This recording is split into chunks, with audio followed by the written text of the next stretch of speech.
¿Cómo les va? Equipazo informativo, qué gusto saludarles. Pues me toca darles la bienvenida iniciando el mes de agosto precisamente, sí. Estamos comenzando la transmisión que corresponde al jueves 1 de agosto del 2024. Es la transmisión en vivo o la transmisión como en vivo que corresponde al viernes ya 2 de agosto del 2024. El octavo mes de este año, nos estamos devorando el 2024. Creo que ahora sí ya quedó bastante lejos, Blanquita, eso de que pues sentíamos muy cercano el año nuevo y la transición y todo ello, ¿no? Ya después de 8 meses, ya más bien estamos oliendo el año venidero, casi, casi. Pues Bienvenida, Blanquita Lolbe, ¿cómo estás? Gusto bien, saludarte. gracias. Yo más bien como que ya el pozole y las tostadas de pata de las fiestas Oh, patrias. claro, sí, porque de la fiesta de ser. Sí, vámonos paso por paso, tienes toda la razón. Sí, pues ¿Para es qué que nos ofrece? si nos Sí, sí, saltamos sí. hasta allá, te saltas toda la riqueza gastronómica de Día Tienes de toda Muertos y la de razón. las fiestas patrias y lo que haya por ahí en medio. No se vale, eso sí no te la perdono, mi querido Tienes Charlie. toda la razón, coincido contigo. Mea culpa, me retracto. Eso. Qué bueno. Pues sí, bueno, sí, se empieza a sentir que ya esta parte del año pues ya se va mucho más rápido que la primera parte del año, pero quizás es precisamente por eso, porque se juntan festejos grandes, ¿no? Claro. No que no los haya en principio del año, pero es como más, o sea, no puedes comparar am, Son como el, más de relajo, más de fiesta, más de chorcha, no, quizás. son más impactantes, o sea, Ok, son más, ok. más nacionales, los celebramos Claro. más, o sea, de los del primer semestre hasta aquí, hasta donde estamos ahora, aparte de Semana Santa, ¿qué Ajá. consideras tú que celebramos tanto como el 16 de septiembre, el Día de Muertos, la Guadalupana o Navidad de Año Nuevo? El 10 de mayo, Uno. el Día del Niño también, tal vez. Para los que tienen Para niños. los que tienen, sí, claro, uno, pero ya, pues es que los niños son los niños, no Sí, sé. sí, claro, pero me refiero, pero no, Sí, no sí, siempre también tengan, entiendo tu punto y no es tienes tan, razón. no Sí, tiene un fuera de eso. impacto tan generalizado, ¿no? Sí, fuera de eso, sí, pues en enero todavía está saliendo de las fiestas por el Viene Día la, de Reyes, ¿no? En febrero, ¿qué son? ¿En febrero son los tamales? ¿O eso es pues sí, hasta? los tamales y el 14 de febrero, Y el pero 14 de como el febrero. 14 de febrero es una celebración mundial, como que se desdibuja un poco, o sea, sí se celebra y todo, Ujú. pero no es más comercial, ¿no? La Sí, fiesta nacional es la sí, del sí, sí. 16 de septiembre, ahí luego viene el 20 de noviembre también, Sí, y en por ambos supuesto. casos hay desfiles, ¿no? Claro, claro, Son claro. fiestas como más grandes. Yo creo que eso es que nos hace sentir que se va más rápido esta segunda parte. Tiene que ver Puede que ser, se sí. concentran esas fiestas tan masivas en Ajá. esta segunda parte del año. Sí, sí puedo coincidir contigo, efectivamente. Nunca me había puesto a pensar en realidad con profundidad, pero creo que tienes razón, Blanquita. Pues Ujú. mira, yo Me tampoco, gusta ahorita, tu que explicación. justo ahorita caí en eso. Me gusta tu explicación. Venga, gracias. Pues vengo bien Eso, sintonizada muy bien, entonces. muy bien. Como bien todos nuestros amigos que se están sumando desde temprano a darnos la bienvenida y a saludarnos, muchas gracias de entrada a la profesora Esther Alcántara siempre, muchas gracias profesora, siempre de las primeras en saludarnos, casi, casi siempre la número uno, muchas gracias a la profesora Esther Alcántara, gracias a nuestra querida Caosfera, nuestra moderadora en YouTube, por supuesto, bienvenida a Caos, muchas gracias por estar con nosotros, también a Antonieta Carreón que anda por acá en Facebook.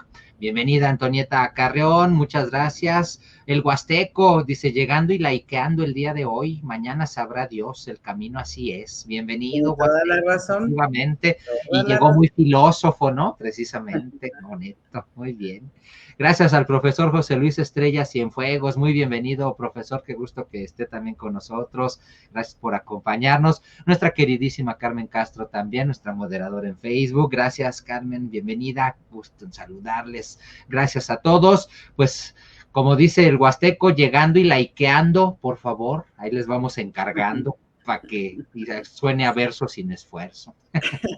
Mira, dice Carmen, sí, ya está más cerca, ya se está más cerca del final del 2024. Y si le agregamos que ya hay pan de muerto en los supermercados, ahí es cierto.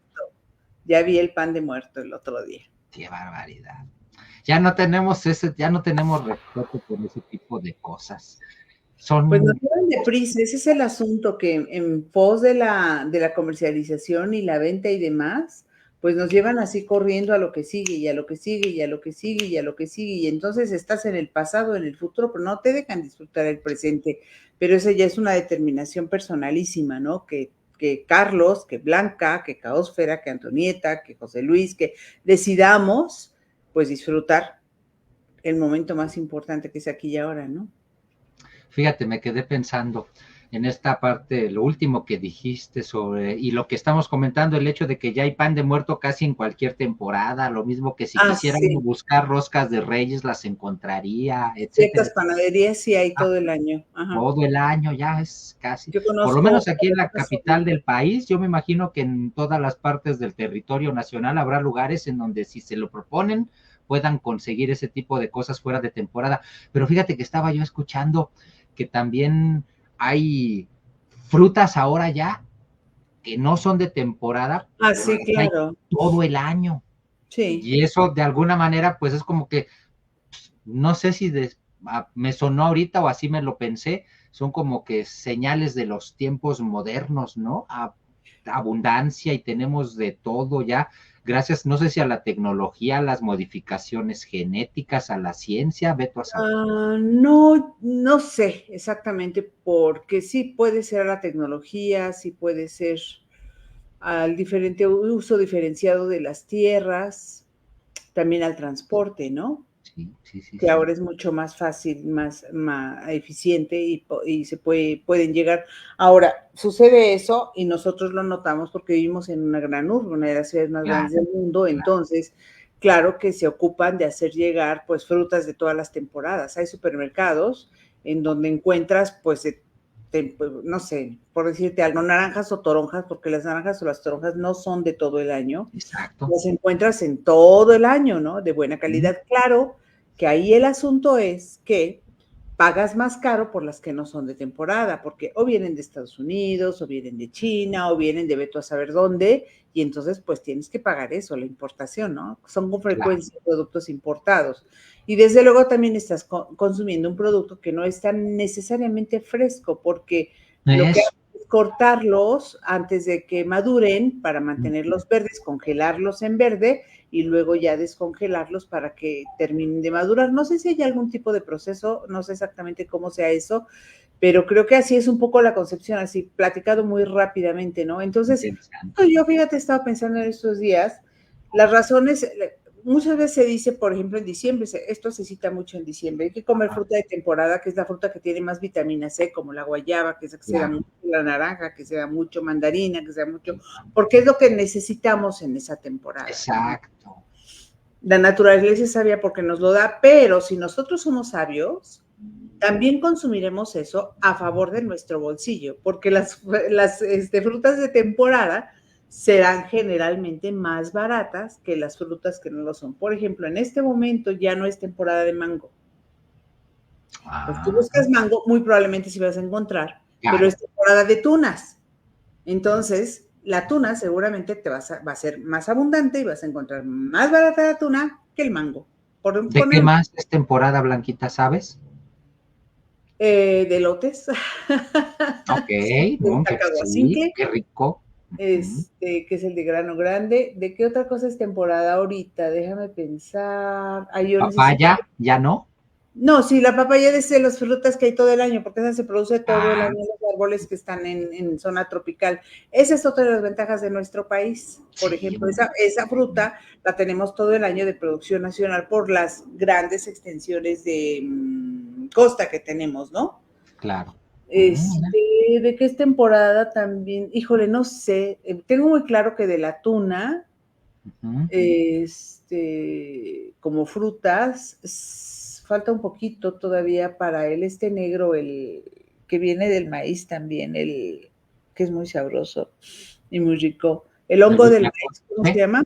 el Eh, huitlacoche. Exactamente, el huitlacoche. Dice Caosfera, lo que a mí me ha tocado ver en los supermercados grandes, empiezan desde agosto la venta de artículos navideños, dice Sí, Caosfera, sí, sí, sí, sí, sí. ya ni la Carmen muele. Castro dice, sí, Vivimos muy deprisa, no nos detenemos a vivir el momento y a disfrutarlo. Aprovechamos para darle la bienvenida a Edith Cervantes Aguilar. Bienvenida, Edith, muchas gracias por estar con nosotros. También por aquí José Juan Bermeo, bienvenido José Juan, gracias. Mira, él nos dice que temporada de buen melón. El mismo, así de temporada de bueno. Bueno, gracias. Y luego adelante nos dice que cacahuacintle, el elote que yo decía. Maíz cacahuacintle, el que tú decías. Que es el de grano grande, que es el que te venden, te lo venden, pues ya hay elotes en las esquinas, ¿no? Sí, claro. Mira, Carmen Castro dice que es de la tuna y también de la granada, temporada de granada. Claro, pues por los chiles claro, ya vienen, se necesita, muy bien. Rebeca Olmos, bienvenida, muchas gracias por acompañarnos. Lo mismo nuestra querida May Guzmán, bienvenida. Dice, buenas y frescas noches. Sí está haciendo un poquito de frío, refrescó, estuvo lloviznando en algún momento y en algunas partes. Dice, excelente, de lujo para los líderes de comerciantes en vía pública. Sí, claro, exactamente.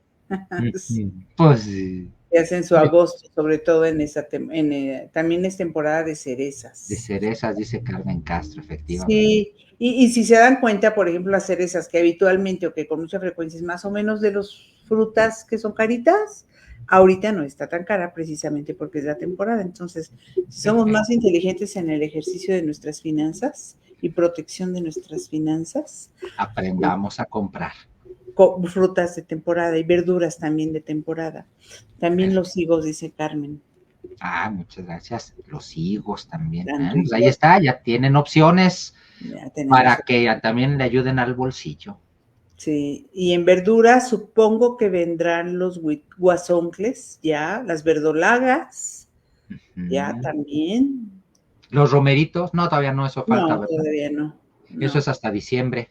Tienes razón. Más que eso sí, no sé si son de temporada. No sabes, ok. No, el guasoncle sí, y las verdolagas también. Las verdolagas tienen mucha agua, entonces empiezan a surgir así de manera natural con las lluvias. Perfecto. Son muy bonitas. Con la temporada de lluvias, aquí en la zona de la Ciudad de México, a veces a nosotros nos gusta mucho ir al desierto de los Leones o a la zona de la Marquesa a comer sopas de hongos, precisamente. Hongos, exactamente. De setas y todas esas cosas, muy ricas. Ahí está. Bueno, pues estamos como si, pues que sí son vacaciones, ¿verdad? Para muchas personas son vacaciones. Que uno no esté de vacaciones es otra cosa, pero sí es temporada de vacaciones para mucha gente, ¿verdad? Es cierto. Pues sí, pero nosotros tenemos que seguir dando información y nos obligan los hashtags, mi querido Carlos. Así que vámonos. Sabrosa en el sentido más amplio de la palabra que esté la conversación. Es correcto. Vámonos con los hashtags en tendencia de hoy ya.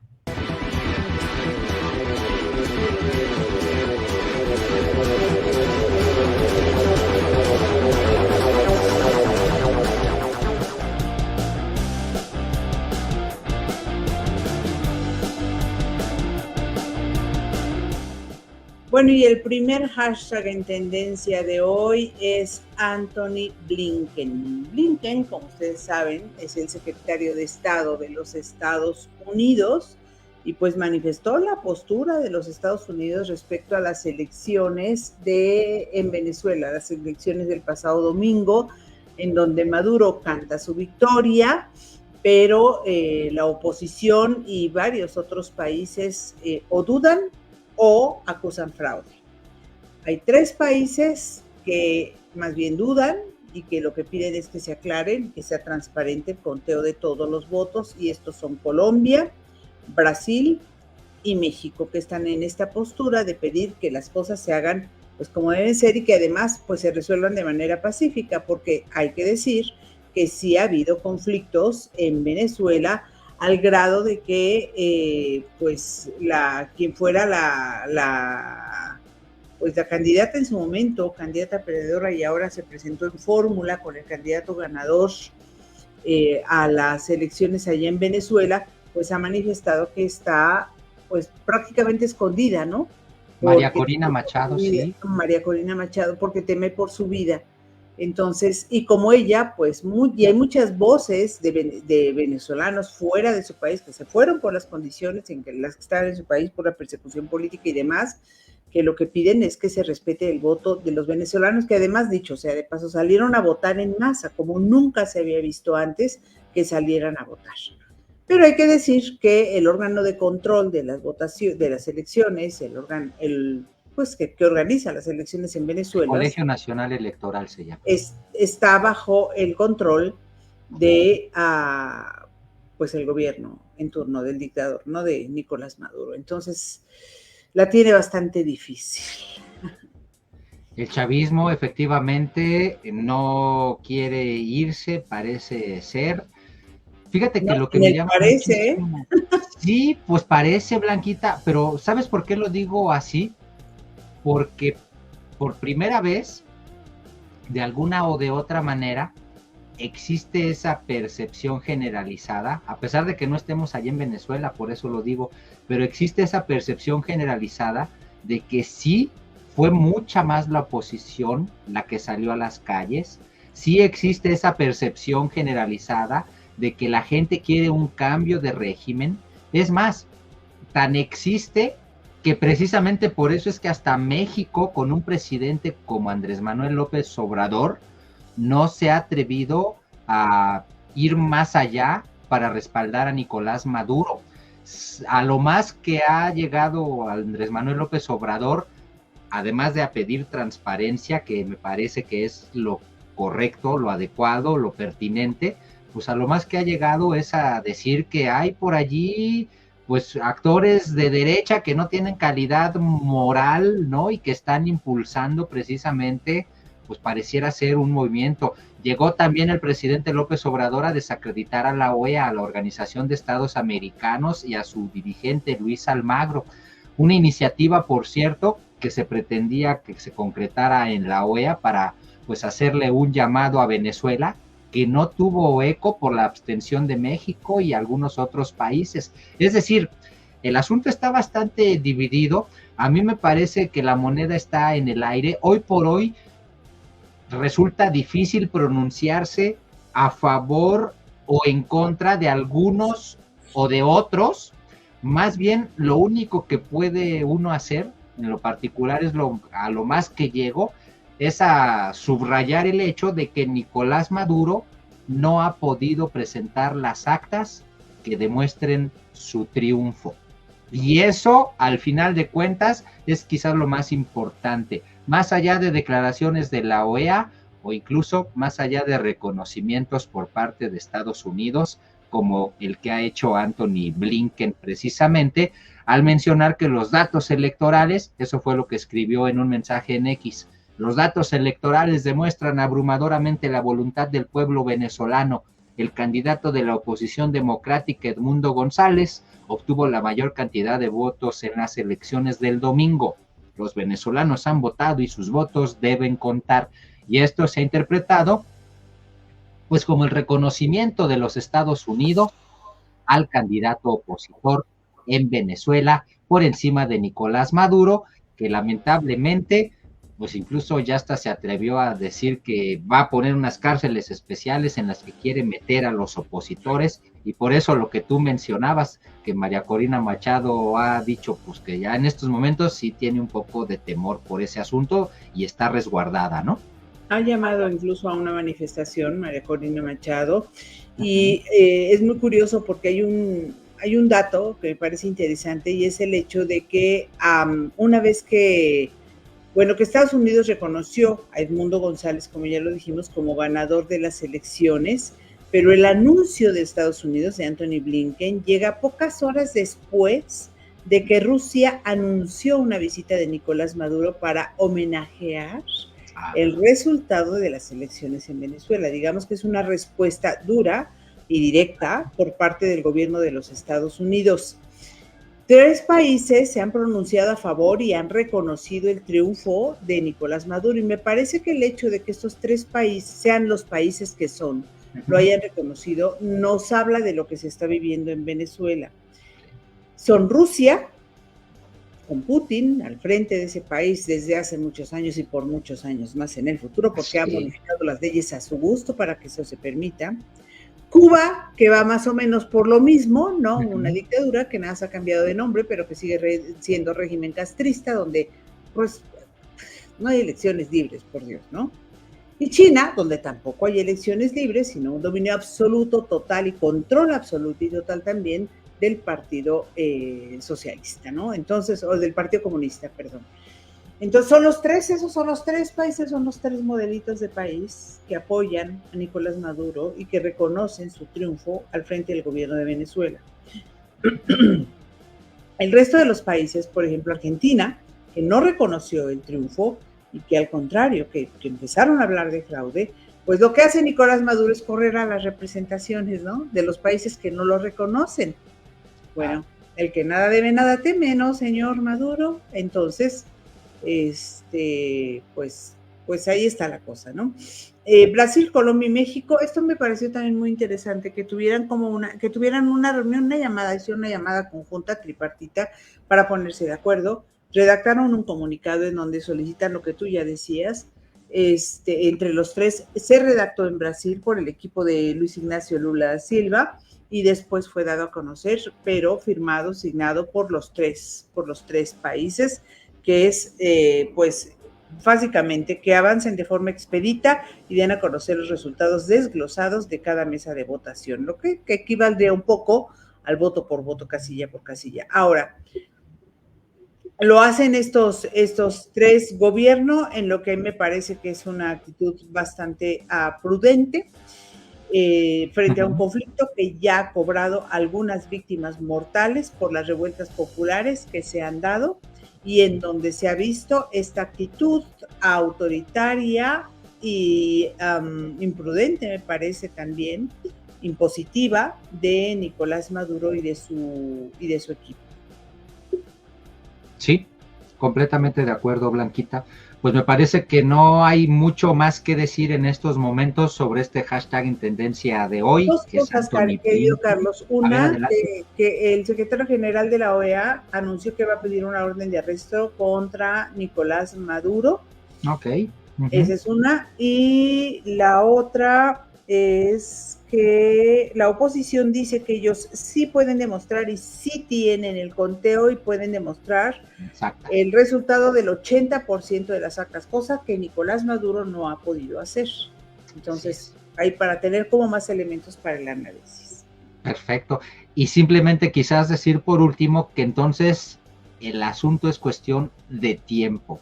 Y dicen algunos analistas que quizás lo que se está buscando más bien es encontrarle una salida a Nicolás Maduro.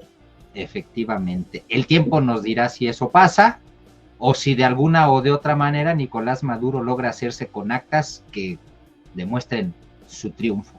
Ya se verá. Pues mira, gobernaría un país en una gran estabilidad con muchos venezolanos, esperando a que si se ratifica que él está al frente, pues podríamos estar esperando una ola de migración venezolana en los países cercanos a Venezuela, en los países del continente o más allá.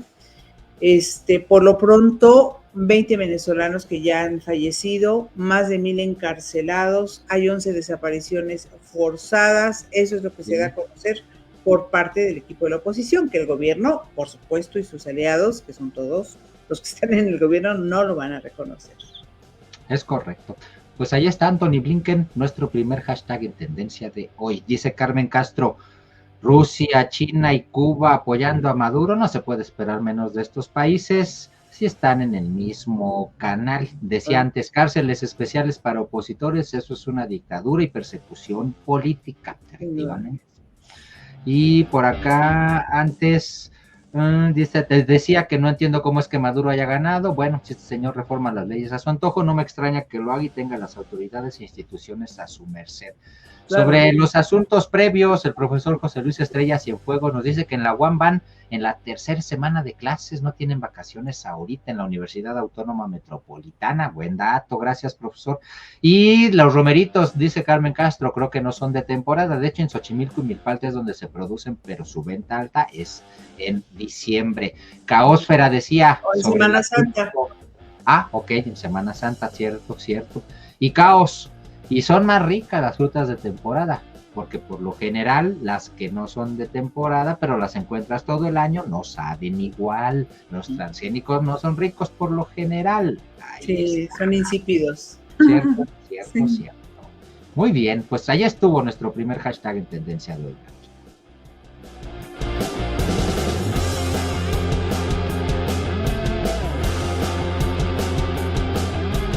Paxlovid es el segundo hashtag en tendencia de hoy porque COFEPRIS se convirtió en una de las primeras agencias regulatorias en autorizar la comercialización abierta de Paxlovid, de este medicamento que estuvo prohibido pues durante mucho tiempo, que se hablaba de que podía ayudar a combatir el COVID, pero no estaba permitido utilizarlo, no por lo menos de manera abierta. Si algunos lo utilizaban. Yo supe por un médico al que respeto mucho y que considero que sabe bastante, que precisamente el COVID él se lo trató con Paxlovid y me dijo, perfecto, o sea, con eso disminuimos mucho los síntomas, salí muy bien y esto pues ya tiene un rato, o sea, estábamos saliendo de la pandemia cuando me lo comentó, o sea que estamos hablando del 2022, 23, por ahí así. Y bueno, hasta ahora ya COFEPRIS dio autorización de comercialización abierta del Paxlovid, Carlos. Efectivamente, Blanquita. De hecho, estoy poniendo en pantalla este mensaje de la doctora Carol Perelman, que ustedes la recordarán, fue una de las doctoras pues COVID-19 que también informaba, muy importante, y explicaba en este mensaje que luego de más de un año de estar aprobada su venta en Estados Unidos, finalmente la COFEPRIS autorizó la comercialización en México del Paxlovid, medicamento que ha mostrado reducir riesgo de hospitalización y muerte por COVID y desarrollo de long COVID. Esto beneficiará especialmente, dice la especialista, a los más vulnerables, inmunocomprometidos, mayores de 60, embarazadas, personas con comorbilidades como hipertensión, diabetes y obesidad, y a los no vacunados. Ande, hasta para los no vacunados va a alcanzar la protección de este Paxlovid, evitándoles pues el fallecimiento. Es una excelente noticia. Sin duda alguna, y pues hasta ahí llegamos, ¿no? Fundamentalmente eso, ¿no? Uh-huh.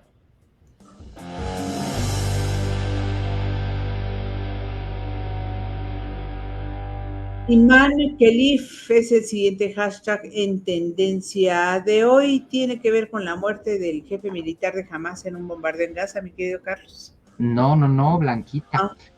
Fíjate que Iman Khelif, esta es una mujer joven. Es la chica del boxeo. Boxeadora, exactamente, que está generando un verdadero cisma. Pues sí, no sé si decir cisma, no sé si aplique la palabra cisma, pero está generando muchas reacciones en el mundo, porque resulta que en uno de sus encuentros de box con una competidora italiana, pues la competidora italiana aguantó 47 segundos porque la golpeó muy fuerte esta competidora. ¿Cuál es el asunto? Que es una competidora mujer que nació con una condición. El doctor Frisby, nuestro querido doctor Frisby, explica en uno de sus hilos en X que esta mujer tiene una ventaja competitiva debido a que por la condición con la que nace, que es un trastorno del desarrollo sexual, eso permite que la proporción de músculo grasa en su cuerpo sea mayor.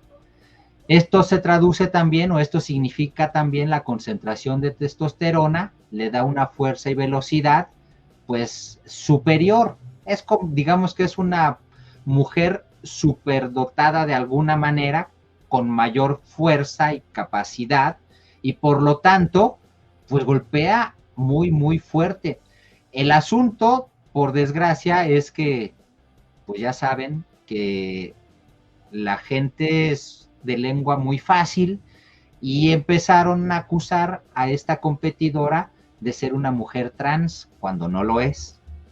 Es una mujer que tiene esta condición, como dice el doctor Frisby, este trastorno de desarrollo sexual, pero es una mujer.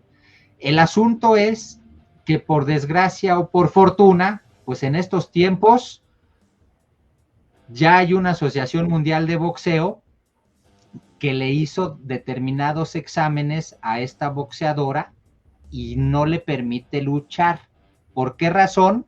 Pues porque se demuestra que tiene esta condición que le permite o le podría incluso generar que dañara gravemente a las otras competidoras si la ponen a competir. Y tienen alta testosterona, ¿no?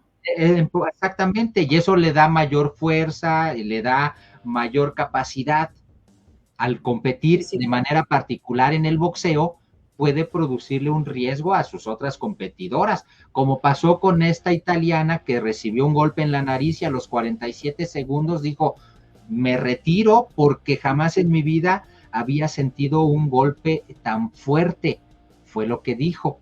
Y en este sentido, pues fue que comenzó la estigmatización y los comentarios basados en ignorancia, acusando a la competidora de ser una mujer trans cuando no lo es. El asunto es una cuestión más bien, una condición médica, podríamos decir, que la pone por encima de las demás competidoras y que pues de alguna o de otra manera, si bien la Asociación Mundial de Boxeo, después de haber hecho determinados exámenes y llegar a esta conclusión, no le permite boxear en ese sentido, en el Comité de Juegos Olímpicos, después de haber hecho los exámenes que marca el comité, pues allí decidieron que no había por qué impedirle que contendiera.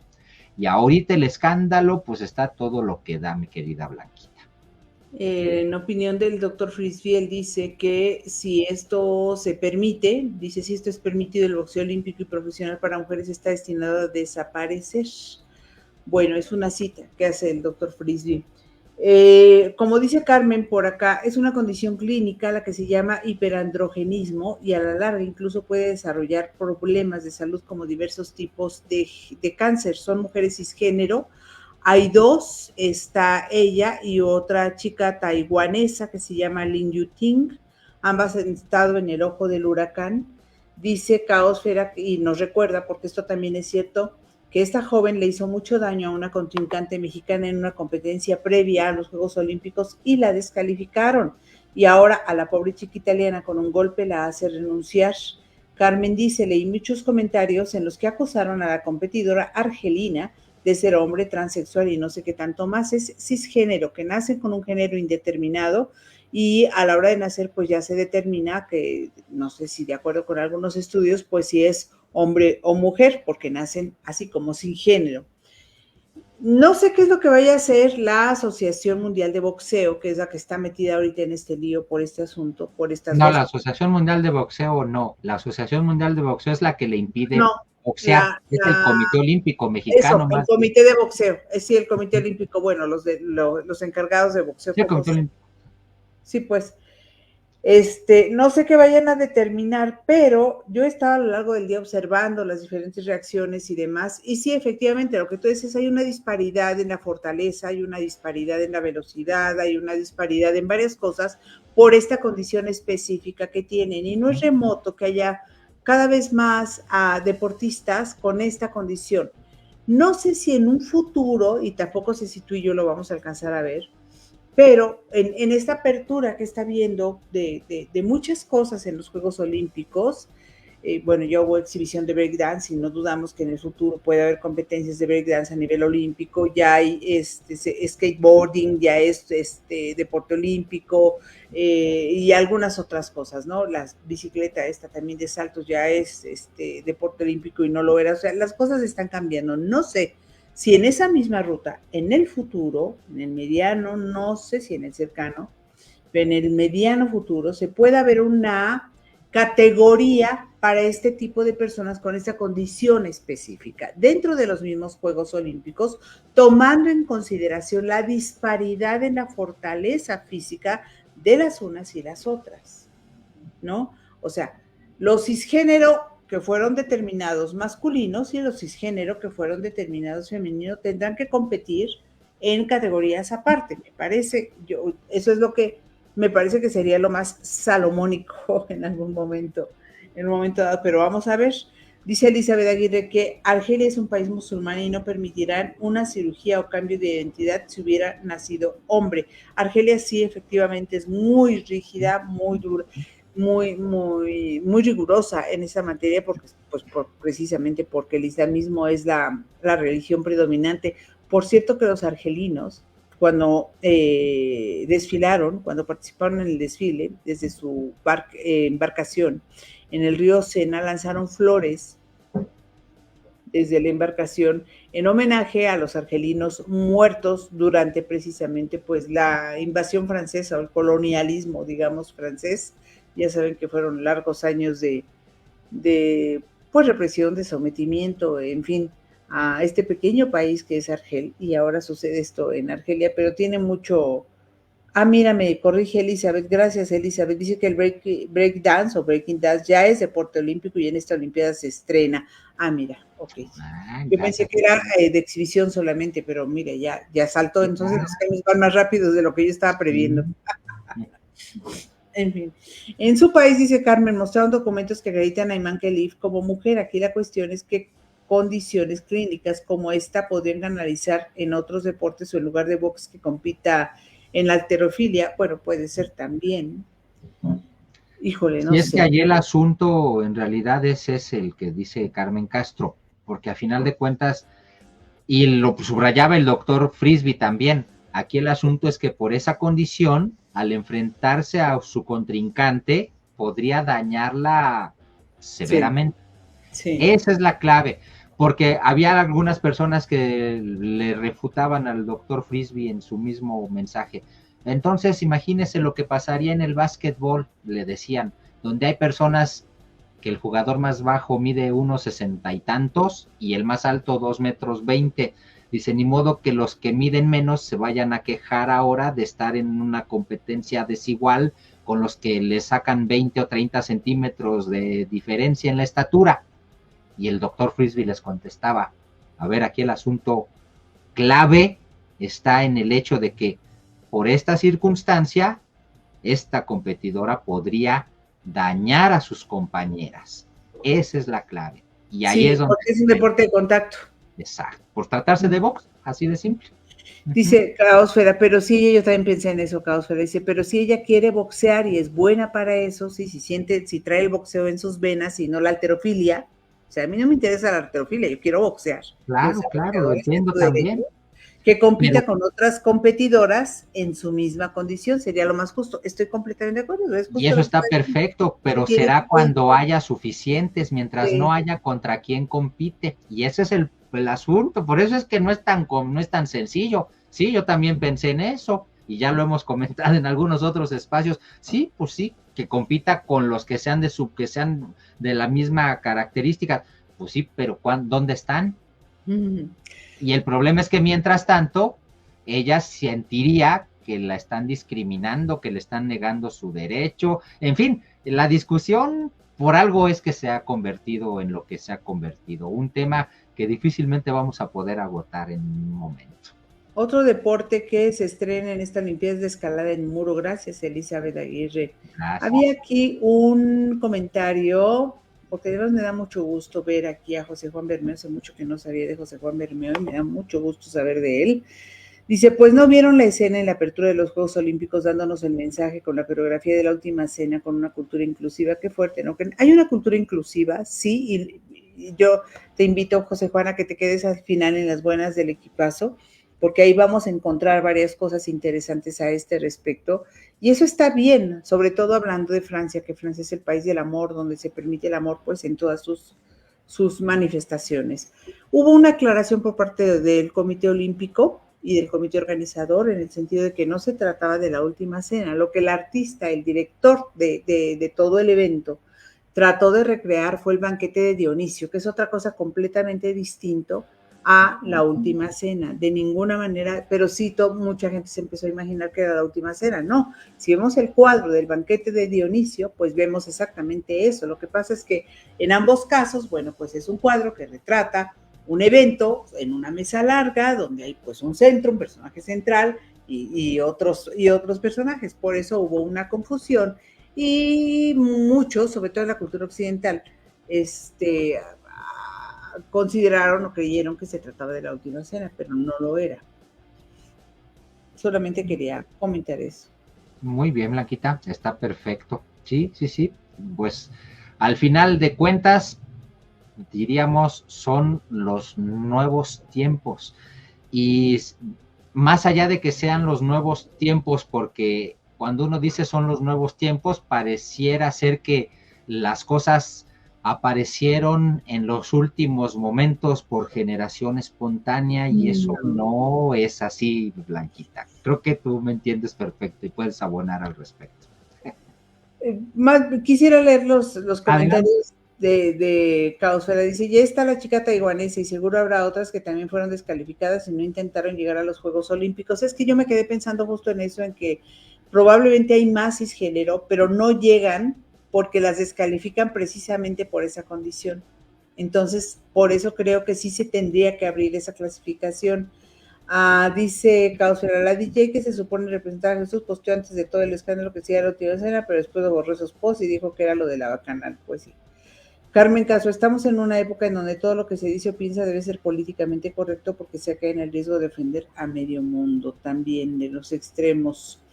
Y Carmen dice, lo que pasa es que en otros países clasifican a los deportistas conforme a sus características físicas y más que por gusto por un deporte como lo hacen en China. Sí, China tiene comités, esto lo sé de primera mano porque lo vi y platiqué con gente que había sido seleccionada así. Tiene comités que van a las escuelas primarias y empiezan a observar las características físicas de niños, niñas de 5 o 8 años, y cuando ven a alguien que tiene una potencia física, ya que nace con las características físicas necesarias para ser una gran nadadora, clavadista o lo que sea, simple y sencillamente se lo llevan. Y los papás no pueden rechistar, no pueden decir no. Así es el gobierno, así es el gobierno comunista de China. Se lo llevan, lo separan, los meten en escuelas específicas para que se encarguen solamente de estudiar, estudian otras cosas, la historia de China, por supuesto, los beneficios de ser un país comunista y bla, bla, bla.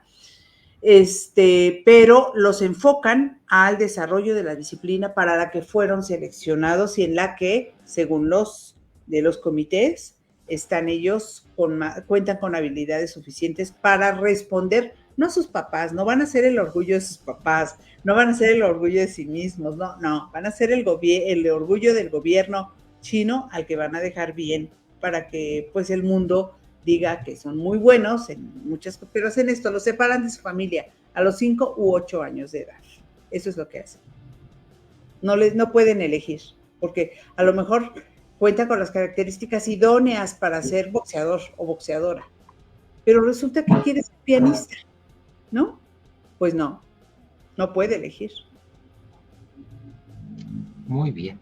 Pues mira, dice José Juan Bermeo que se ausenta, dice, soy del equipo multidisciplinario de Ricardo Ortiz y bueno, dice, ayer acabó la prueba de 20 kilómetros de marcha y ahora descansar un tiempecito. Pues ahí está. Qué bueno que estuviste por acá. Bienvenido cuando gustes. Gracias. Y felicidades por ser parte del equipo multidisciplinario de Ricardo Ortiz. Bueno, se acabaron los hashtags en tendencia de hoy. Vámonos entonces a las efemérides.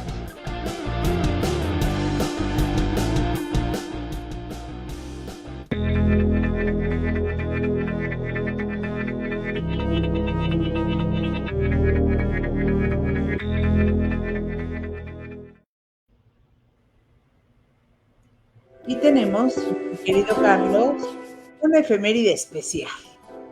Efectivamente, Blanquita, una efeméride muy especial porque nuestro querido amigo José Antonio Cruz Peinado pues está de plácemes, es nuestro cumpleañero en esta ocasión y por lo tanto pues queremos felicitarle y agradecerle pues todo su trabajo. Ya lo sabemos que José Antonio, que ustedes lo saben, que es nuestro corresponsal de las buenas del equipazo, encargado de esa sección de todos los días proveyéndonos información. Muchas gracias, José Antonio, y muchas felicidades, por supuesto que sí, de parte del equipazo.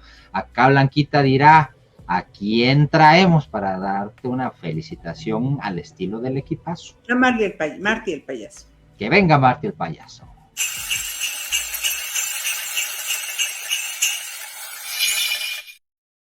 Muchas felicidades, José Antonio. Ahí está, la fiesta con globos y payasos y todo, ¿eh? Felicidades. Felicidades. Muy Y bien. bueno, vámonos a las efemérides del 1 de agosto. 1 de agosto, por supuesto que sí, ya lo saben, siempre en las efemérides nos vamos lo más atrás posible y en esta ocasión es 1492. El 1 de agosto del año 1492, los reyes católicos ordenaron expulsar a los judíos en España. 1492.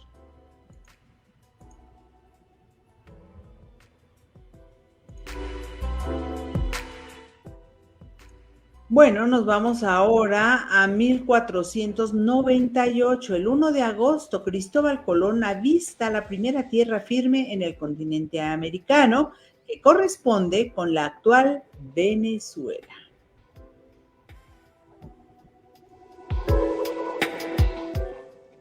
El 1 de agosto del año 1867, Estados Unidos compra a Rusia el territorio de Alaska. ¿Saben cuánto le costó? 7.2 millones de dólares. 1867. Ahí está, miren el certificado. Bien barato. Qué barato, decía Lagrimita. Sí.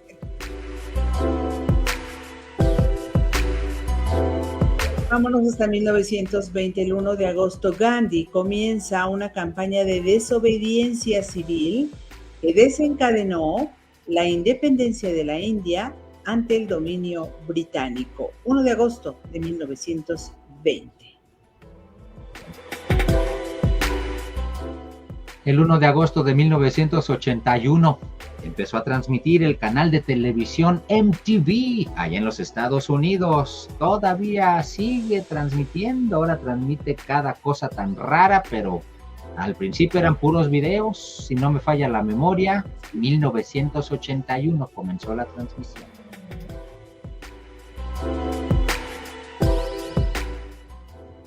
Bueno, vamos ahora al 1 de agosto del 2007. En Minneapolis, en los Estados Unidos, se desploma un puente sobre el río Mississippi y muchos automóviles caen al agua, resultando un número indeterminado de personas muertas.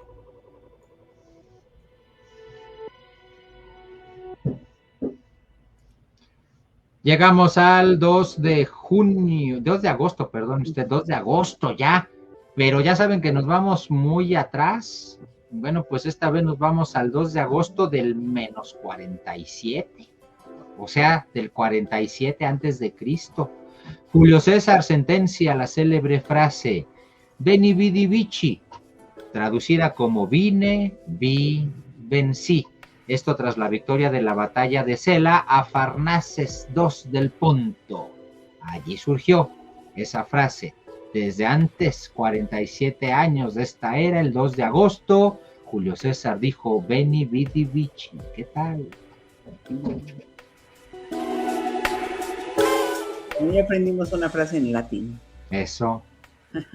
2 de agosto de 1845, el médico alemán Rudolf Virchow menciona por primera vez su descubrimiento de la embolia. Fíjense, desde 1845, 2 de agosto.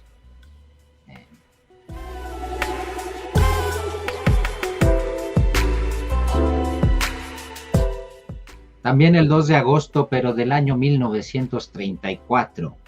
Adolfo Hitler asumió la presidencia de Alemania, fusionando los cargos de presidente y canciller, y allí comenzó lo que sería, digamos, una de las tragedias más grandes en la historia de la humanidad, con este hombre al frente.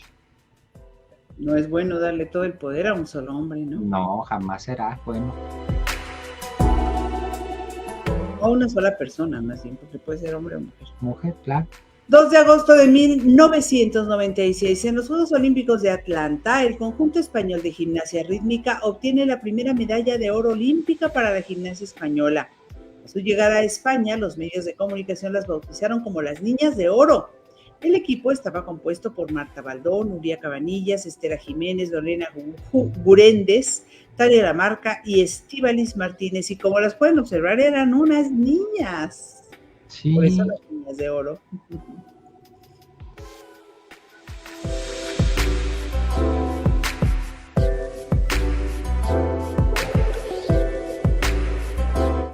aquí las efemérides de este día, algunos comentarios de ustedes. Dice Elizabeth Yupi Martí, ya están aquí las felicitaciones para José Antonio Cruz Peinado, por supuesto. Dice José Juan Berneo, dice, soy de esa generación MTV y VH1. Hubo un tiempo, dice, que era muy bueno el MTV, cambió mucho, pero para mal. Dice José Juan Berneo, quise decir rincones de selección desde la infancia. Ok, eso sí. Sí, cuando me fui al asunto de China, ¿no?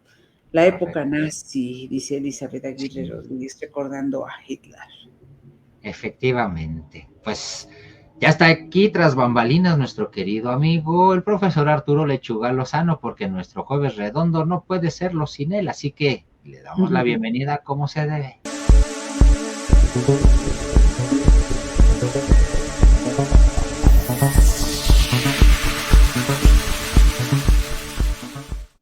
Dándole la bienvenida es como lo recibimos al profesor Arturo Lechuga Lozano, pero es el mariachi ninja para los cuates. Bienvenido, mariachi. ¿Qué tal? ¿Cómo están? Buenas noches, Blanquita, Carlitos, Carmen Castro, Caosfera, la producción, la gente que nos acompaña. Fíjense, nada más déjenme hacer un pequeño comentario respecto a esta boxeadora argelina. Tendríamos que pensar, bueno, revisando el récord de la boxeadora, tiene 9 peleas perdidas. Habría que pensar si las mujeres que le han ganado tienen más testosterona que ella. De hecho, tiene una racha de 5 peleas consecutivas perdidas. Entonces hay que revisar eso. Eso es un dato que se puede encontrar en BoxRec, que es una página especializada en peleas de box de todos los boxeadores a nivel mundial. Por cierto, hay dos irlandesas le han ganado, sus peleas están con, hay una categoría de 5 estrellas, como si fuera clasificación de películas. Ajá. Varias de sus peleas tienen 4 estrellas de esta muchacha argelina que tiene esta situación. Me parece un tanto extraña en un país donde además tiene que lidiar con el repudio de una sociedad que no está de acuerdo en que ella sea boxeadora. Y ahora está enfrentando otra situación muy extraña. Por ahí hay unas peleas que pueden encontrar en YouTube donde se ve pues la técnica que tiene. No, se me hace una técnica extraordinaria. Tal vez habría que agregar que en algún momento también se criticaba a un boxeador cubano, Félix Sabón, que participó en Juegos Panamericanos y Juegos Olímpicos y destrozaba a sus oponentes, pero resulta que Félix Sabón tenía como 300 peleas de amateur cuando enfrentaba a muchachos que tenían tal vez 15 peleas. Y había una situación, una diferencia abismal en cuanto a la técnica, la experiencia, pero Félix Sabón fue un boxeador, ya está retirado de hace varios años, un boxeador increíble, nada más que sí tenía esa situación que era muy criticada, esa muy dilatada experiencia que se notaba en el ring cuando enfrentaba a sus oponentes. Pero bueno, vámonos a lo siguiente, Blanquita y Carlitos, porque miren, en 2022 se dio un caso muy particular por parte de las Fuerzas Armadas que estaban siendo señaladas de haber participado en la desaparición de 43 jóvenes, los jóvenes de Ayotzinapa. En 2022 iniciaron un proceso penal en contra de un funcionario del gobierno de Andrés Manuel López Obrador. Estamos hablando ni más ni menos que de Alejandro Encinas, 2022. Algo que tendríamos que pensar, pues cómo fue que el ejército se fue penalmente en contra del subsecretario de Derechos Humanos de la CEGOP, que estaba encargado en ese entonces, ya no está con Claudia, que Alejandro Encinas haya sido acusado formando parte del Estado por parte del ejército, y nos preguntábamos en ese entonces si el presidente como comandante supremo de las Fuerzas Armadas no le daría una indicación al ejército de que cesaran esa denuncia penal, porque ahora resulta que Alejandro Encinas ya compareció y recientemente publicó, me parece que fue en el Universal, precisamente una situación que hay que tomar en consideración. Fíjense, abogados militares denunciaron ante la FGR a Alejandro Encinas. La acusación es por falsificación de pruebas en el caso Ayotzinapa. No nos olvidemos de la fecha, esto fue en 2022. Y en días recientes denuncia Alejandro Encinas que fue hecho, pues lo llamaron a comparecer en calidad, dice aquí de testigo, pero están con esto de la denuncia penal en su contra. Esta audiencia solicitada por un mayor de justicia militar, pues está en el sentido de que Alejandro Encinas pues deje de lado esta parte, gracias a la producción, Gracias, porque aquí están poniendo precisamente este animal político. Solicitada por militares, acusa a abogados de buscar su autoincriminación. Esto es algo extraño porque Alejandro Encinas no sé si va a participar de nuevo como funcionario en el gobierno de Claudia Sheinbaum. Está dentro del equipo de transición de Claudia Sheinbaum, pero además hay que señalar lo siguiente: hay un grupo muy pequeño de padres de Ayotzinapa, que por cierto hay que decir, Felipe de la Cruz, que forma parte de ese grupito, junto con otra madre de familia, que no vamos a criticar a esta señora. Ella sí tiene un hijo desaparecido, pero Felipe de la Cruz no. Felipe de la Cruz no tiene un hijo desaparecido. Uno de sus hijos estuvo en uno de los camiones de este evento lamentable de Ayotzinapa, pero no está desaparecido. Sin embargo, desde hace tiempo, el grupo mayoritario de padres se ha desmarcado de él, o sea, de hecho lo han sacado de cualquier situación del grupo mayoritario, que está representado por Vidulfo Rosales y por el grupo, Centro de Derechos Humanos de la Montaña Tlachinolan y el Agustín Pro Juárez. Bueno, pues el que ahora está ocupando el cargo de Alejandro Encinas, pues resulta que lanzó un tuit, y hay que considerar esta situación. ¿Cómo es posible que haya esto de Arturo Medina, que es el que ocupa el cargo de Alejandro Encinas, bueno, el que ocupaba Alejandro Encinas, hace una publicación en Twitter donde dice, sin que le hayan avisado a nadie, o sea, al grupo mayoritario de padres no les avisaron, los invitaron a si se querían sumar a algo donde ya estaba Felipe de la Cruz, que ha sido señalado como un infiltrado dentro del grupo de los padres afectados. Dice Arturo Medina en un tuit: estamos de camino al municipio de Iguala Guerrero, tenemos programada una importante jornada de búsqueda instruida por el presidente de México, bueno, pues el presidente Andrés Manuel López Obrador. Participarán la FGR México, la CEGOP, Búsqueda MX, la Sedena, y dice, también invitamos a las madres, padres de los jóvenes desaparecidos y sus representantes, así como a la Comisión Nacional de Derechos Humanos. Como todos los días, continuamos con las tareas de búsqueda de los normalistas de Ayotzinapa Guerrero.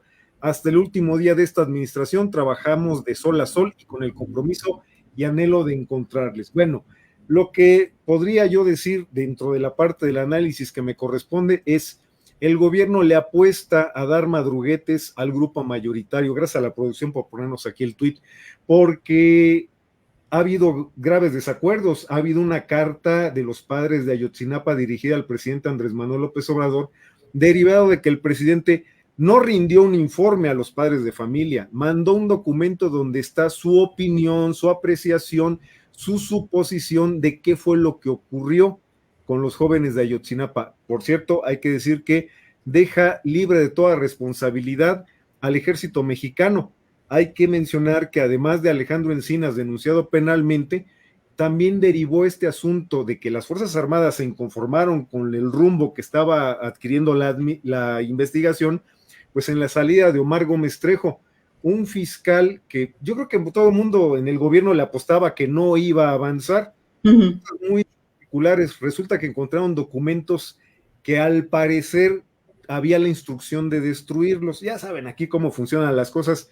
A alguien le encargaron, alguien no lo hizo y encontraron los documentos. Es lo que han referido de esta entrega de documentos que ahora no aparecen por ningún lado.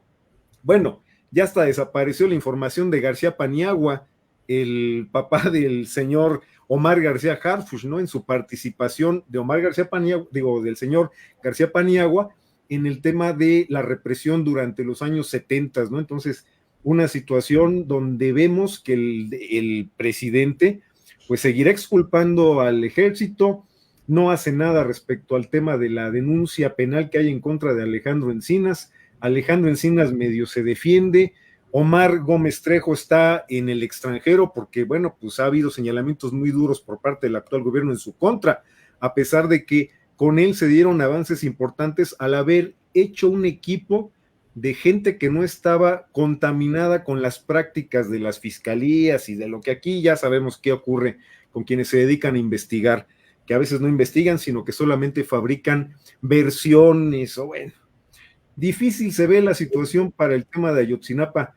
Claudia ya se reunió con los padres de familia, dice Vidulfo Rosales que ha sido satisfactoria la reunión, pero al mismo tiempo vemos que un subsecretario de Derechos Humanos, bueno, subsecretario de la SEGOV de Derechos Humanos y Migración, Arturo Medina, de la manga se saca que están en el batallón 27 de allá de Iguala, Guerrero, al cual, por cierto, durante mucho tiempo el ejército se negó a que entraran los padres de familia. Ahí los veíamos afuera del batallón 27 de infantería y no les permitían la entrada. Recordemos que Salvador Cienfuegos Cepeda incluso decía, además de que no permitían la entrada a este batallón, decía, a mis soldados nadie los va a interrogar, y ya sabemos qué ha pasado con Salvador Cienfuegos Cepeda, ¿no? Hubo una situación en la cual primero se decía, ya ven cómo sí, cuando lo detuvieron en Estados Unidos, cómo sí estaba contaminado todo el gobierno de Enrique Peña Nieto, y después ya lo andaban defendiendo, y después ya un reconocimiento le dieron, forma parte de un equipo de asesores de ex secretarios de la Defensa Nacional que asesoran al presidente, y en ese aspecto, pues es negativo el balance. El presidente tal vez no lo considera, o está consciente, pero no lo considera como algo que le pese.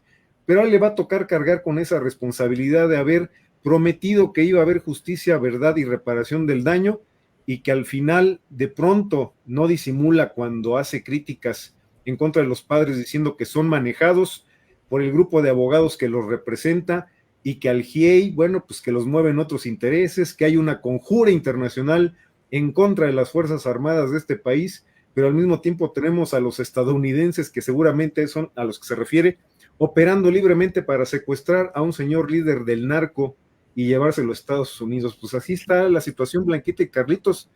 No se avisora que vaya a haber un avance significativo en el tema de Ayotzinapa, y bueno, Claudia ya tiene el compromiso de que se va a continuar, pero eso no asegura que vamos a conocer la verdad, Blanquita y Carlitos. Sí, pues entre más distancia haya de los hechos, más difícil será encontrar algunas pruebas y a los culpables de la desaparición de los normalistas.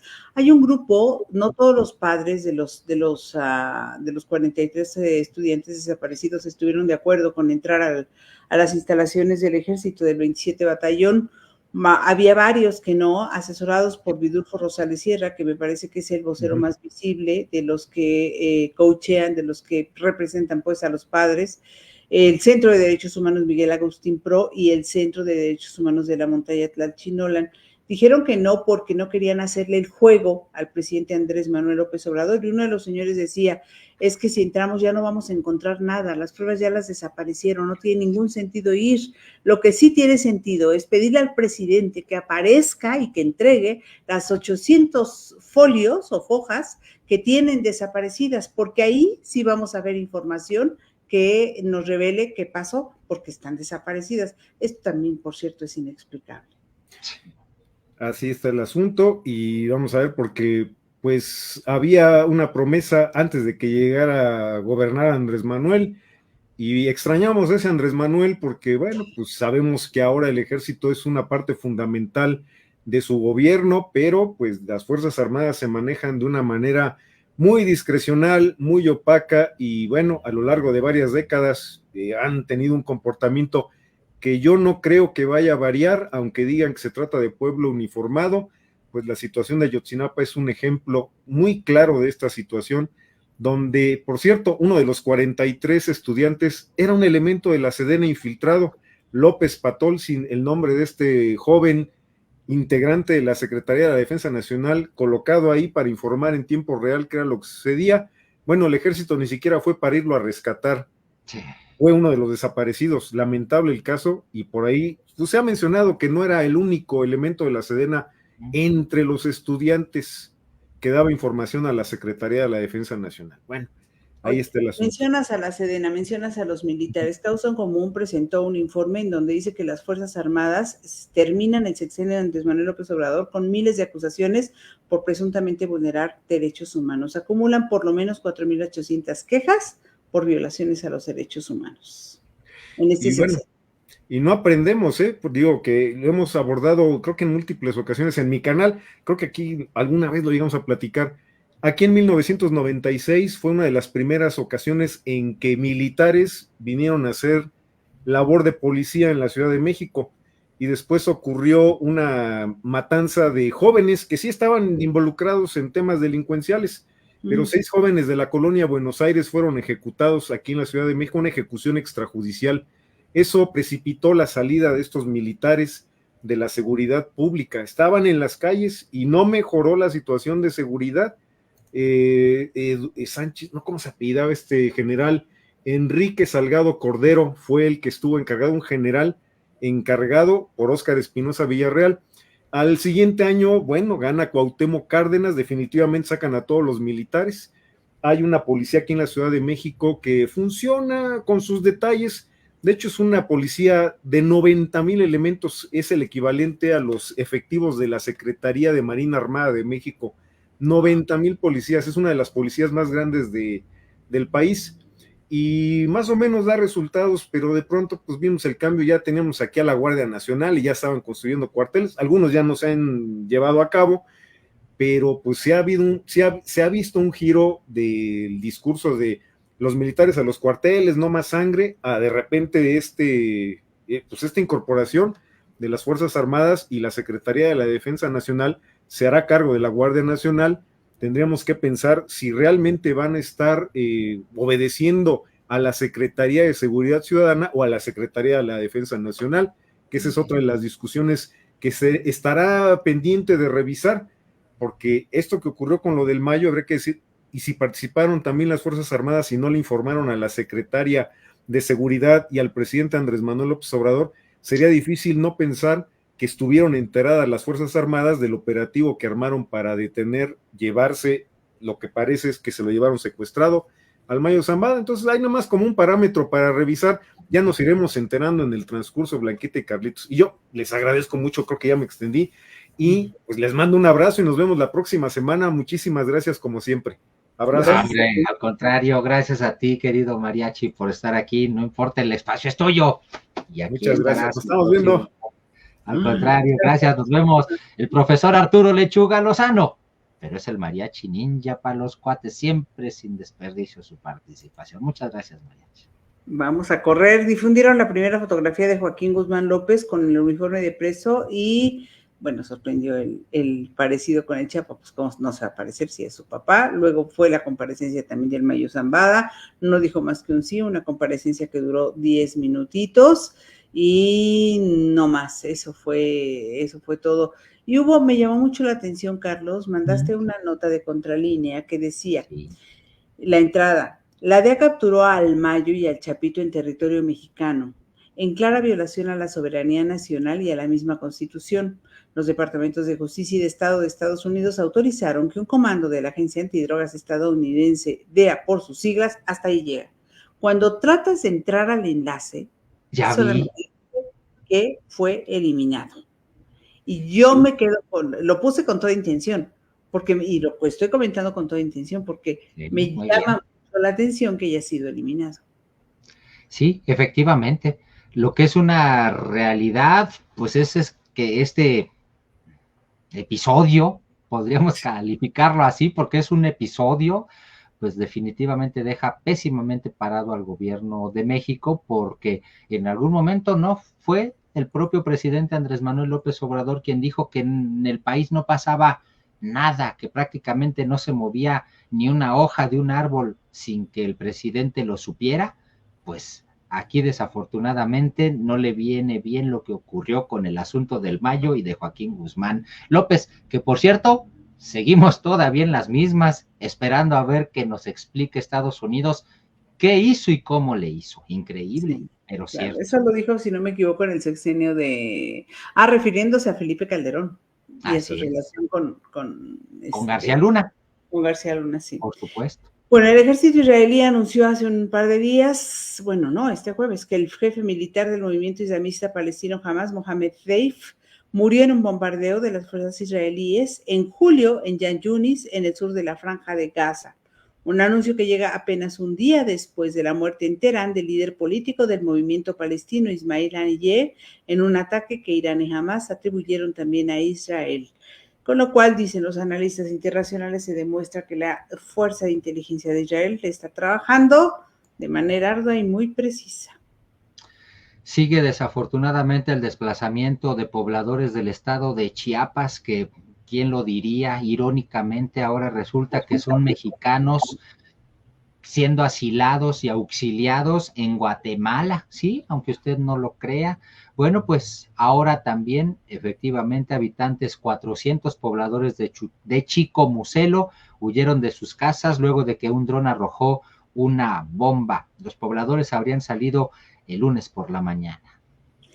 Hoy fue jueves de presentar más miembros del futuro gabinete de Claudia Sheinbaum. Arturo Saldívar, era de esperarse, queda en el gabinete como coordinador general de política y gobierno, es el gabinete ampliado ya.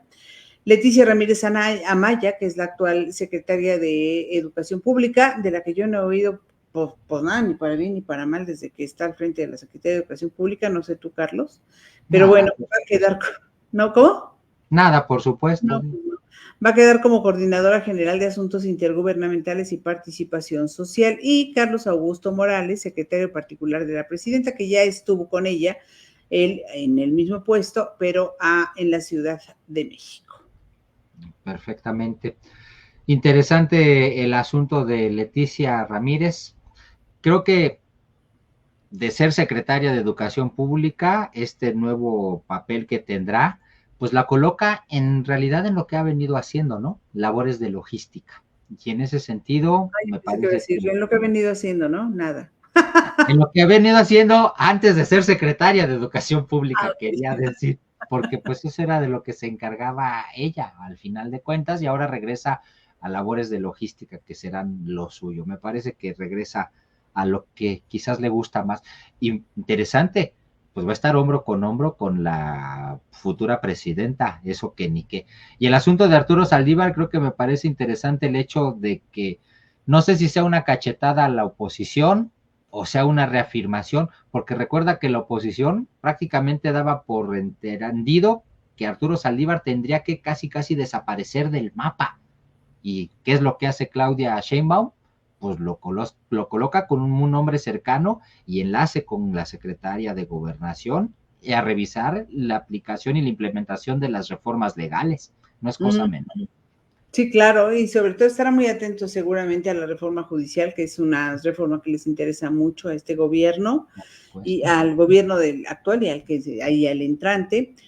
Por lo pronto, académicos y especialistas siguen analizando este tema y por su parte el presidente y la futura presidenta siguen empujando, ¿no? el tema.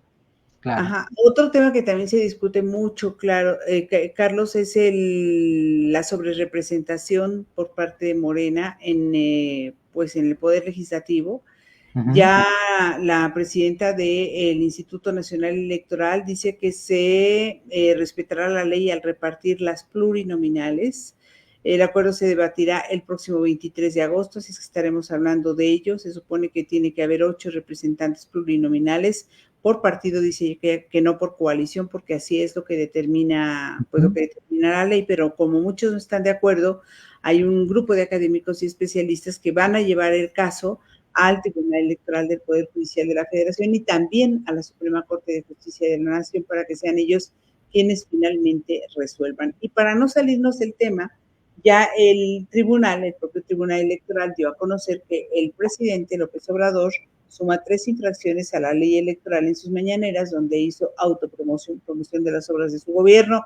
¿Cómo se fijaba él en que no lo hicieran en su momento los otros presidentes? Pero él hizo lo que se le dio la gana. Pues sí, así funcionó, efectivamente. Pues algo más, Blanquita, que quieras que mencionemos, o le hablamos a Corcorito para abrir nuestra sección de las buenas. Le hablamos a Corcorito.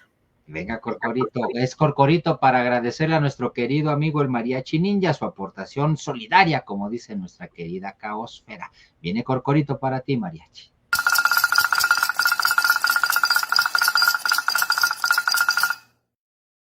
Muchas gracias. Gracias, querido Arturo, profesor Arturo.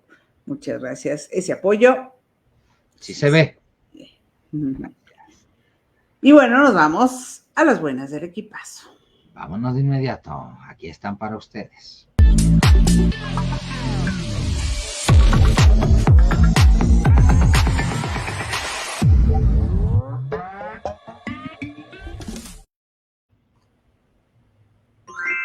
Ay. Se me atoró y se zafó la batería.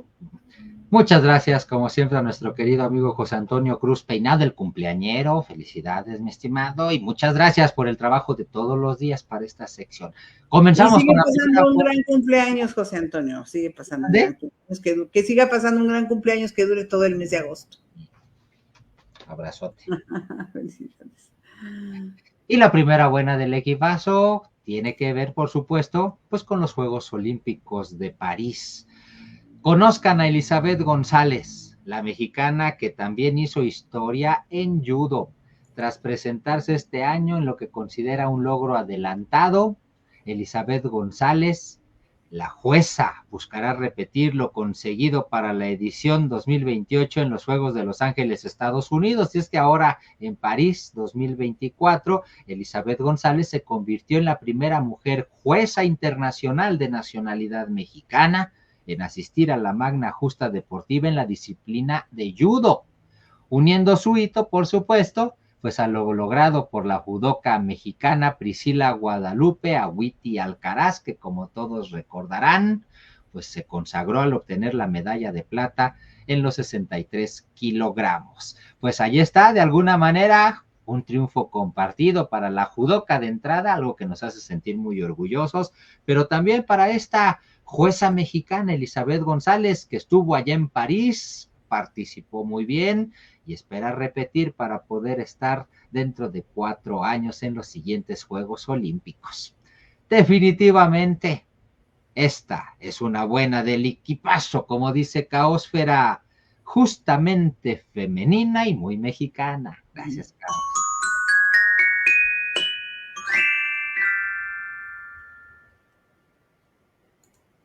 Vamos a la siguiente, hablando de jueces y siguiendo con los Juegos Olímpicos. Los Juegos Olímpicos siempre dan mucho bueno de qué hablar, casi siempre, o en general, ¿no? Es proporcionalmente mucho más lo bueno. Resulta que Katia García, Sandra Ramírez y Karen Díaz son árbitras mexicanas. Fueron las encargadas del juego de fútbol entre Francia y Nueva Zelanda en los Juegos Olímpicos y con su presencia hacen historia al convertirse en las primeras de México en dirigir un partido de fútbol masculino en los Juegos Olímpicos París 2024. Katia García fue la árbitra central, mientras que Karen y Sandra fueron sus asistentes en el duelo, donde los franceses se impusieron por goleada 3-0 a los neozelandeses. Un partido relativamente sencillo para las silbantes aztecas, pues desde el inicio Francia impuso condiciones al irse al frente en el marcador al minuto 19 por conducto de Jean-Philippe Mateta. Y bueno, Katia ya había hecho su debut en la justa, porque el pasado, Katia, la que fue la árbitro central, pues el pasado 25 de julio ella dirigió el Alemania contra Australia. Así es que otras jueces mexicanas en una buena del equipazo, sí, muy olímpica, dice Carmen Castro.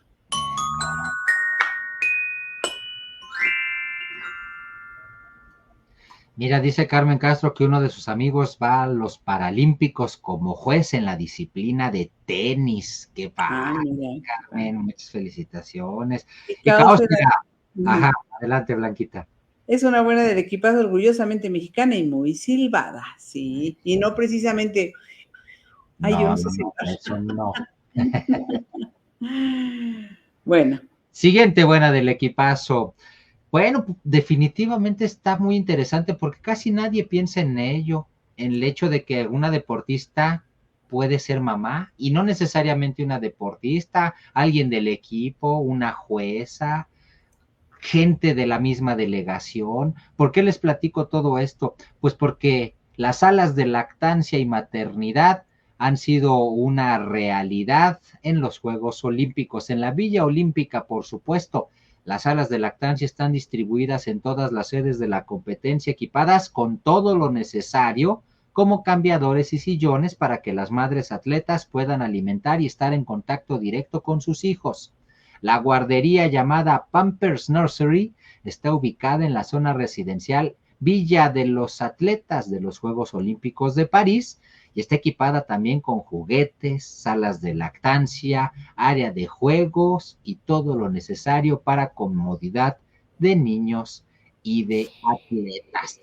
Definitivamente, La Comisión de Atletas del Comité Olímpico Internacional, pues, ha marcado un hito importante al presentar estas novedades de París 24 en la Villa Olímpica, donde hay guardería y esta Athlete 365 House, en donde aparte de encontrar los deportistas un relax, también se les informa de los programas antidopaje y contra la manipulación de competiciones.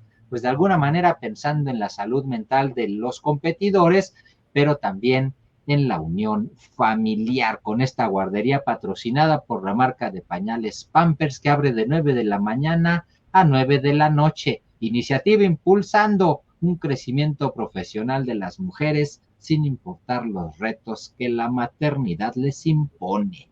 ¿Qué les parece? Como dice Caósfera, esta es una buena del equipazo, de soporte parental y muy consciente. Y dice Carmen, eso sí, me parece incluyente y que los pequeños estén con sus madres en estos días, se promueve la convivencia y valores. Gracias, Caósfera. Gracias, Carmen Castro.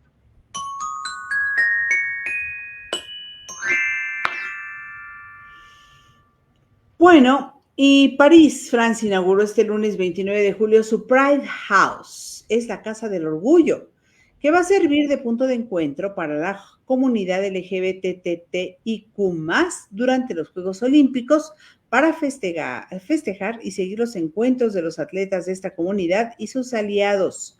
París es la ciudad del amor, de todos los amores, del amor de un día, del amor para toda la vida, dijo durante la inauguración el teniente de alcalde de la ciudad, Jean-Luc Romero Michel, dando la bienvenida a todos los miembros de la comunidad. Esta Pride House surgió en los Juegos de Invierno de Vancouver 2010 y desde entonces se ha ido trasladando a la mayoría de las sedes olímpicas de invierno y de verano, excepto en Sochi 2014, entre otras. Los organizadores de esta casa en París recibieron este lunes el testigo de sus predecesores en Tokio 2020, en un muelle del Sena próximo a Los Inválidos, donde tendrá su sede hasta el 11 de agosto de 2024. El espacio, situado junto a la Péniche, el barco característico de París, Rosa Bonheur-sur-Seine, retransmitirá los encuentros de los atletas LGBTIQ+, y aliados y acogerá conciertos y exposiciones, según el anuncio de los organizadores. Este Pride House es importante, dijeron también, para celebrar los Juegos, la alegría de estar juntos y enviar un mensaje de inclusión, un ingrediente esencial de lo que el deporte puede aportar a la sociedad. Fue lo que dijo la ministra francesa de Deportes, Amélie Oudéa-Castéra. Así es que la Pride House de París 2024 no hace sino confirmar el lema de los Juegos Abiertos. En una buena del equipazo, no tiene vuelta de hoja, ¿no? Incluyente. Yo diría ampliamente incluyente. Porque también la anterior es, pues, incluyente, ¿no? Es correcto, es correcto. Uh-huh. Vamos a mostrarles una fotografía que llama mucho la atención. Vean nada más ustedes. Parece que está volando, Blanquita. Sí, y no es Photoshop. Se trata de Gabriel Medina. Él es un surfista brasileño. Esta fotografía se volvió viral. Fue la competencia olímpica en Tahití como parte de los Juegos Olímpicos de París 2024. Él se enfrentó al japonés Kanoa Igarashi, que lo venció en los Juegos Olímpicos de Tokio y obtuvo la medalla de plata. Bueno, esta vez Medina buscaba la revancha y logró superar a Igarashi con una ola perfecta, que le valió una puntuación casi perfecta, de 9.9, la más alta en la historia de los Juegos Olímpicos, justamente de la que estaba saliendo cuando el fotógrafo capturó esa fotografía, esa imagen. Es Jérémy Brulé, de la agencia francesa de prensa. En la imagen, Medina salta de su tabla del surf con un dedo levantado, mientras su tabla parece volar paralela a él. Incluso en esa posición, dice el periodista, se asemeja a lo que sería un portal de otra dimensión. ¿Qué tal? Bueno, pues esta es una fotografía que ha recibido muchísimos comentarios porque es una fotografía impresionante, efectivamente. Parece estar volando, junto con su tabla de surfing. Sí, está padrísima. Está muy, muy bonita la fotografía. Dice que él, cuando terminó la competencia, observó que, pues, que le llegaban muchas notificaciones y que mucha gente volteaba a ver su celular y volteó y lo veía a él y dijo él, pues, algo está pasando, ¿no? Y ya que tuvo un chancecito, la vio y dijo, es una fotografía impresionante. Lo que también dijo es que los jueces no lo calificaron bien, porque él se merecía el 10, es lo que él consideraba. Dice, la ola era de 10, yo lo hice perfecto, era para un 10. Igual se llevó el oro y esta vez sí venció al japonés, pero se quedó inconforme con la calificación. Dice Caosfera, es una buena del equipazo sobre las olas. Sí. Caosfera, muchas gracias. Y dice Carmen Castro, parece que está volando sobre la ola, Así efectivamente. es. Sí. Eso mismo. Está padrísima. Sí, Está muy bonita. bonita. Y este video. Te sientes orgulloso de el papá de este chico no pudo ir a su graduación porque tenía que quedarse trabajando.